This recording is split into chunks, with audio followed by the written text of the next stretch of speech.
Salut à tous mes renardos. Vous voyez ce que c'est un fursuit? Eh bien c'est tout simplement ce que je porte sur la tête. Enfin, une partie. Et oui, car il y a plusieurs aspects à savoir sur ces costumes. D'ailleurs, si vous avez cliqué sur cette vidéo, c'est que vous êtes sûrement intéressé. Comment en avoir une? Comment faut-il s'y prendre? Combien ça coûte? Vous verrez tout ça en vidéo.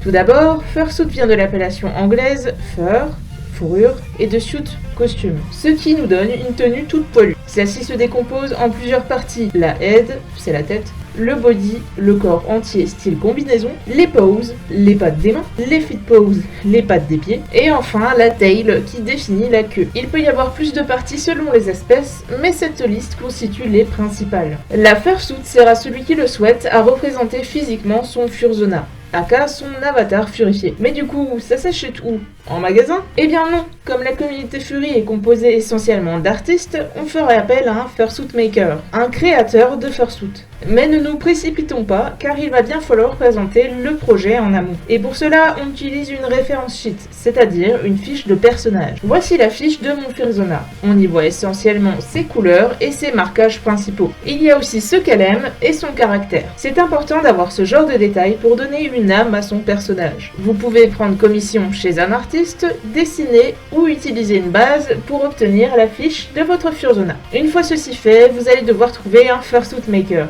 Je vous conseille de regarder le site Tuftslink qui regorge de fursuit makers. Vous pouvez aussi chercher sur Instagram ou Etsy. D'ailleurs, vous êtes plutôt Toonie, Kemono ou réaliste? À part le dernier mot, je pense que vous n'avez pas trop compris ce que j'ai dit, non? Alors Toonie, c'est un style cartoon.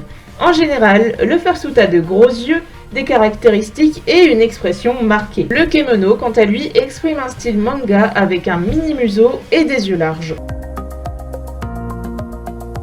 Choisissez votre style et trouvez votre fursuit maker. Il ne tient qu'à vous de le contacter. Présentez-lui votre projet avec votre ref sheet et vos idées. Si vous voulez une mini partielle, c'est-à-dire une head et des pattes, une partielle, même chose mais avec une queue en plus, ou une full, c'est-à-dire la totale avec un body. Attention car les prix diffèrent et plus vous voudrez de parties, plus ce sera cher. Ce qui est normal quand on compte le temps de fabrication et le coût des matériaux. Souvent, les tarifs des fursuits sont marqués sur la page du fursuit maker, mais vous pouvez aussi demander un devis. Les prix varient pas mal d'un créateur à un autre, mais en général on compte au minimum 300 € pour une tête seule, jusqu'à 5000 €, voire plus, pour un costume complet. Donc soyez bien sûr de votre budget avant d'acquérir un fursuit. Et surtout, n'oubliez pas de demander une facture. En cas de pépin, elle vous servira grandement. Et voilà, vous avez les informations principales pour commander votre fursuit. Enfin, n'oubliez pas, il n'est pas nécessaire d'en avoir un pour être dans la communauté furry. Et juste le fait de vouloir être un furry fait de vous un furry. Ne vous sentez pas obligé d'avoir un fursuit juste pour suivre les autres. Il faut que l'envie vienne de vous. Enfin, j'espère que cette vidéo vous aura bien aidé.